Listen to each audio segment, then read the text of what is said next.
Hey guys, what's up everyone? Welcome or welcome back again to another video from the Apex Predator Billiards Club. My name is Apex Lenio and just showing you here a stroke drill video that I did a few years back when I was heavily invested in training. Actually, this is the very first time that I got my table. As you can see, the settings is a bit different.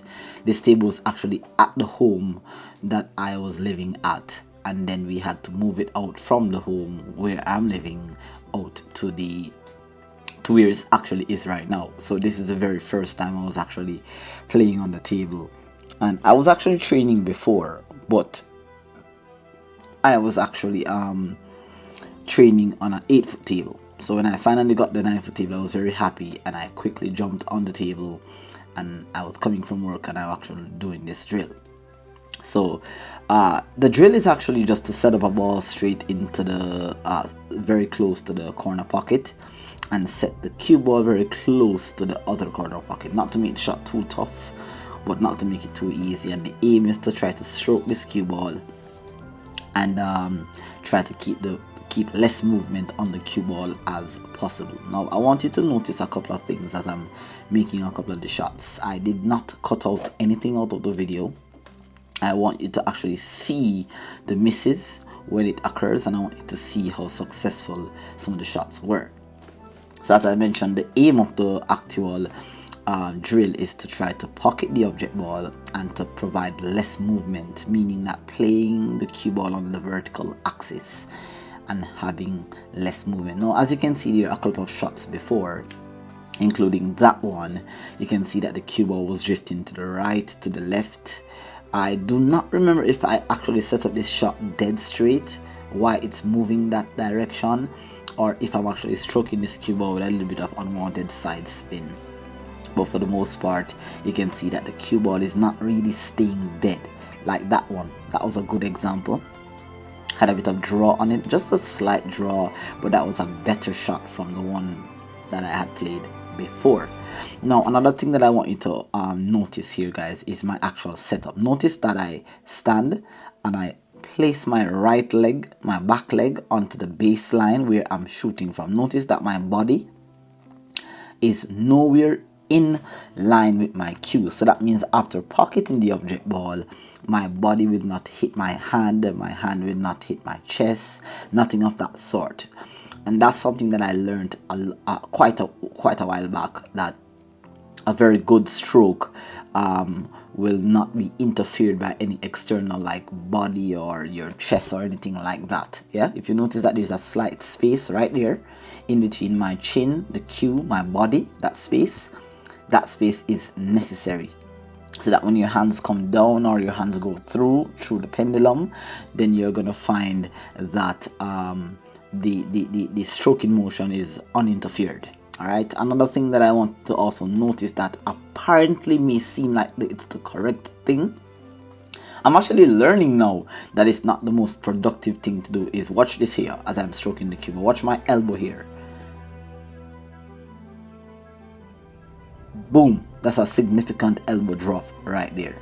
Now if you want an elbow drop or an elbow dip in your stroke, it's something that you have to ensure that you have complete control over, because in a different scenario where I'm not under pressure, I'm at my home, I'm practicing, I'm in a good mood, so nothing is happening. All I'm doing is just working on certain aspects, my grip, my bridge, my stance, my setup, so there's no pressure. But I'm not sure about the whole science behind the whole elbow drop, but I can tell you it's not like the greatest thing to have in your game. And if you do have it, it's not going to affect you significantly, but you want to reduce the amount of elbow drop that you have in your game. Another thing that you notice here, guys, is the head movement. Notice my head as I am moving, stroking the shot. My head is rising upon impact, and that is also something that we want to get out of our games. All right, sometimes it happens subconsciously, sometimes you're in the moment, sometimes you're playing so fast, sometimes you're nervous. Whenever you stroke a cue ball, notice that you have to try to keep your head as still as possible. Now even though this is a drill that I am actually doing And as I said, this was 2 years ago. I no longer do these kind of stuff. But this is something that you want to try to eliminate from your game, because what's going to happen is that could possibly be the reason why my cue ball upon impact, notice I missed my first shot there. And several things could actually cause you to miss a shot.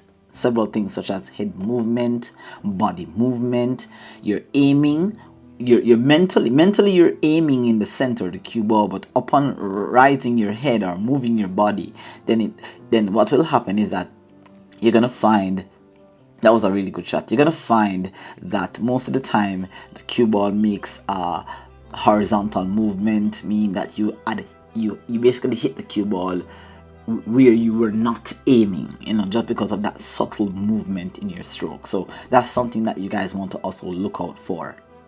Right, I think this is about the time you're gonna see a couple of missed shots here, I believe. And right, that's another one. That obviously is that where I hit the ball a bit too hard. These pockets, as we speak right now, these are 4¼ inch pockets. This is the first time I'm playing on such a table with such tight pockets. Right, the tables on the 8-foot table where I play is usually like 4½ inches pocket. So it's getting accustomed. That was perfect. That was absolutely stunning right there. Very steady shot there. All right, so guys, head movement, eliminate as much of the head movement as possible. Minimize the amount of elbow drop. Ensure that there's space between the stroking arm and the body. Also, notice how low I get down onto the cue. Notice that my cue is under my chin. I'm one of those players that I'm not right eye dominant or my left hand dominant. My dominant eye or my vision center runs right between my chin and my two eyes. If you notice my cue there, it's dead set on my chin. I'm head down and I'm all in line. Now notice that there's some little back arm movements slightly. That could be obviously the reason for me doing the drill very fast. I was actually timing myself to see how fast I could actually make 15 shots without missing any. Obviously I missed about 3 or 4, but that was not the point. The point was just to make certain that I work on certain areas of my drill. Notice there that also after pocketing that ball, again I had a bit of forward motion on that. So this is a drill that I'd like you guys to do and try. Right, it's really helpful. I'm actually gonna put out a video on the drill that you ought to do before you actually try this one. All right, there's a drill that you need to do before trying this one. This one is after you feel like your stroke is a little bit better than before. But when you're beginning to pocket object balls, you want to make certain that you have a very good delivery of the cue. All right, so also another thing that I want to also point out whilst you're doing this drill is the fact that as you see there, I'm setting up. Okay, I place my body down on the baseline, and notice here that as I'm stroking, I'm taking a couple of warm-up strokes. All right, now the amount of that was perfect. Now the amount of warm-up strokes that you take is depending on the type of player that you are. Some players are fast, they'll take fast stroking warm-up strokes. Some players are slow, they'll take a little bit more steady, more smooth warm-up strokes. But it depends on you. For me, I take about 5 to 7 warm-up strokes to check my aiming line. All right, and sometimes if you take too much, you might get lost in the process, and then if you take too little, you get play the shots too fast. Do try this drill, guys, and let me know what you think in the comment section. Take care. Until next time, this is Apex signing out. Continue practice.